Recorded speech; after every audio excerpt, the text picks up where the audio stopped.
Hello, hello, Awesome Soul here. And as I'm sure some of you were aware, there was an official Robocraft livestream done a few days ago. This, of course, was the Recon livestream, where they talked about the upcoming update. If you missed out on the last video I did, if you want to get caught up, I would recommend checking that out. But in this video, we will be going over what exactly was brought up in the stream. And there was a lot more things than just the coming update. There are things talked about that are later on down the line, and things that have happened in the past, etc, etc. There's something here for everyone. Hopefully, anyways. Now, before I start, there is a link in the description to the actual live stream itself, or at least a past recording of it. It's on their Twitch channel, so if you would like to check out the whole thing for yourself, you can go ahead and do that. And throughout this video, I will be listing out the time codes, if of course you want to actually hear their description of it, instead of my condensed, shorter version of it. Now, with that out of the way, we can begin. At around the 21-minute mark, they actually talk about the ability of it.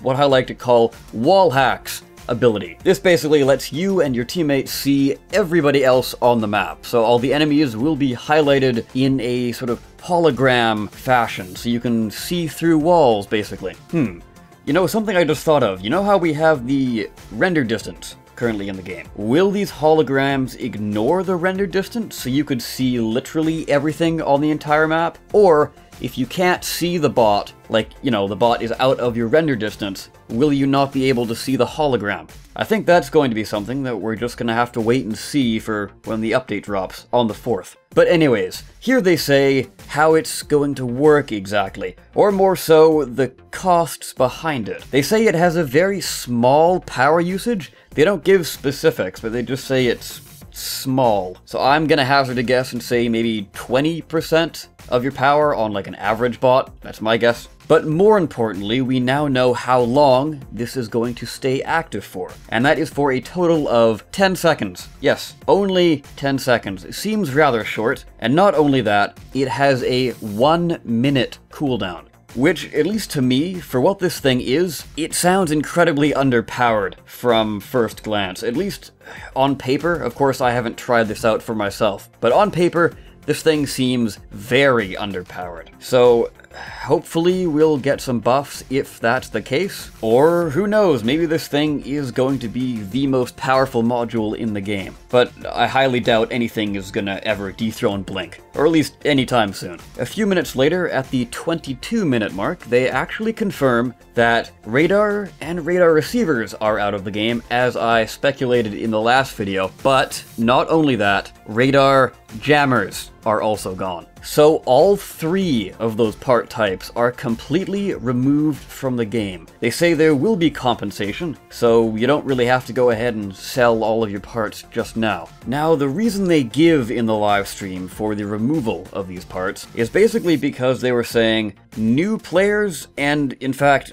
most players in general, don't really spot all that often. Because I don't know about you guys, but whenever I'm playing, I'm constantly saying, if I'm in voice chat, okay guys, make sure you're spotting. Oh, I could have seen that guy if I knew he was coming. You were just there. You should have spotted him. Or if I'm just playing by myself with a bunch of randoms, then more often than not, most people will not spot.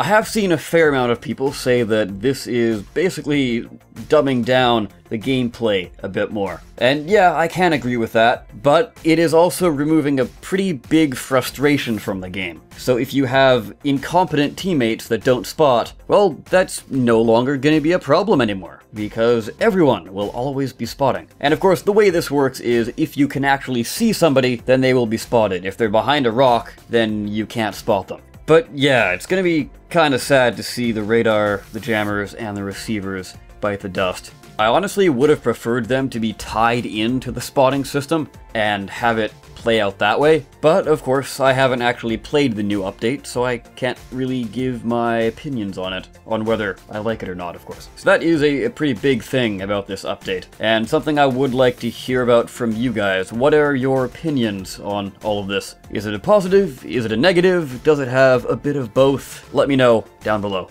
Now, at around the 41-minute mark, I believe they respond to somebody in chat, and they talk about how they were sort of thinking about having megabots added to custom games whenever that comes out. But they do want to make sure that there are no promises. They're not promising megabots, and from what it sounds like, we probably won't get megabots. But there's a slim chance, but no promises. A few seconds after that, they do confirm something that I assumed in the last video I did, and that was the base size of the new radar module, the WindowMaker. And that is, of course, a 3x3. And from what it sounds like, it seems like it has 5 mounting nubs on the bottom of it. Because I didn't write this part down, but I believe they were saying it has a cross-like pattern, so it would be very similar to the chain shredder, I think? Yeah, that kind of has a cross-like pattern. Like, I guess you could call it a cross-like pattern. Anyways, jumping back to the topic of custom games, at the 43-minute mark, they talk about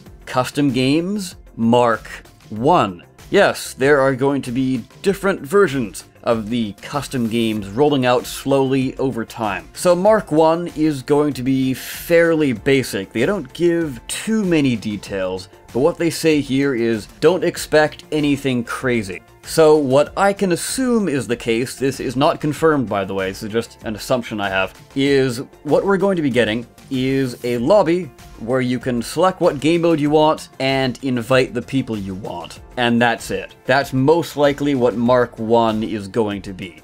Maybe a few extra doodads here and there, but don't hold your breath for anything super fancy. Of course, they are planning super fancy things, and that'll probably be in Mark 2 or Mark 3 or however many marks they decide to add. But one interesting thing they actually plan on doing is having a beta rollout. So before it is released to everyone, they will make an announcement, and if you want to participate in this thing, you will have to go and sign up somewhere. I'm not quite sure how they're going to do it, but it will be only active for 24 hours. This, of course, is just to do a large-scale test.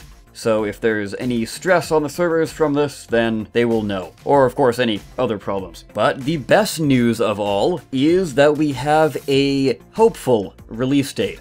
What they are planning, of course, this is what they're planning for. This is not confirmed, but what they're planning for is 2 to 3 weeks is when we will be seeing custom games. That, my friends, is rather exciting. So fingers crossed that it goes rather smoothly and they don't have any hiccups along the way. So of course we actually do get it within that time frame. From there we travel more into the realm of random questions asked by the chat. So these aren't exactly on the topic of anything they planned for the stream, but this is still some fairly interesting information nonetheless. At the 48-minute mark, they talk about VR support. Or rather, somebody asks if there will ever be VR support. And you can pretty much sum this up by saying they have no plans / it's not a priority. But they think it's cool. But, of course, there's no plans. Which makes perfect sense because it's not really a first-person game. So I don't quite see why you would want VR for a third-person game. I don't honestly know how VR would work for Robocraft, but I guess the more things that get VR, the better?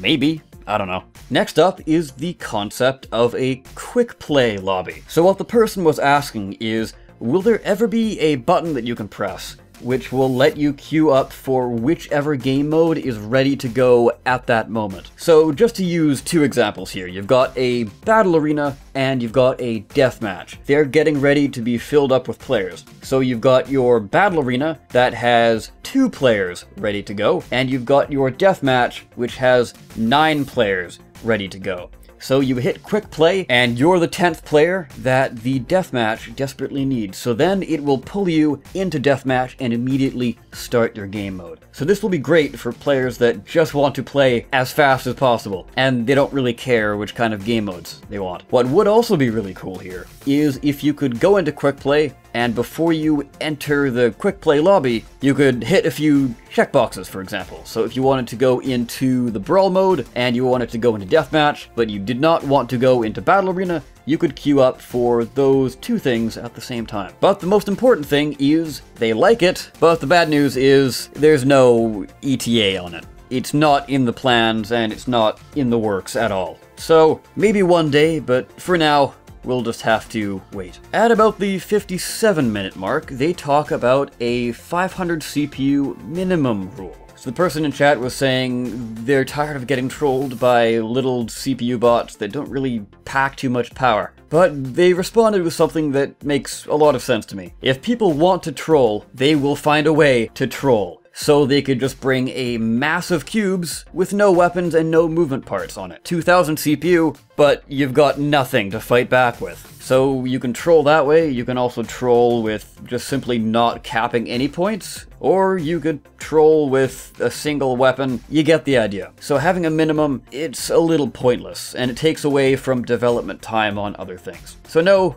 we will not be getting a CPU rule. Perhaps you could enforce this in custom games, but not server-wide. At the 1 hour and 1 minute mark, we get somebody asking if there will ever be a grappling hook added to the game. And the short answer is no, because it's gonna cause a lot of physics problems. It would be very cool though, but of course you'd kind of want to make the game as less buggy as possible. Now here's a very interesting one. At the 1 hour and 2 minute mark, somebody asks, whatever happened to Mortars? If you've been paying attention to the channel for a while, there has been news that a Mortar was in the works at one point, but they say here that they teased it far too early, and it was just kind of unfortunate timing on their part. So they were working on the Mortar, and they had to send their coders to do other things. So the code became a little bit outdated, and then they never went back to it, because they had other things more pressing, and the code became even more outdated.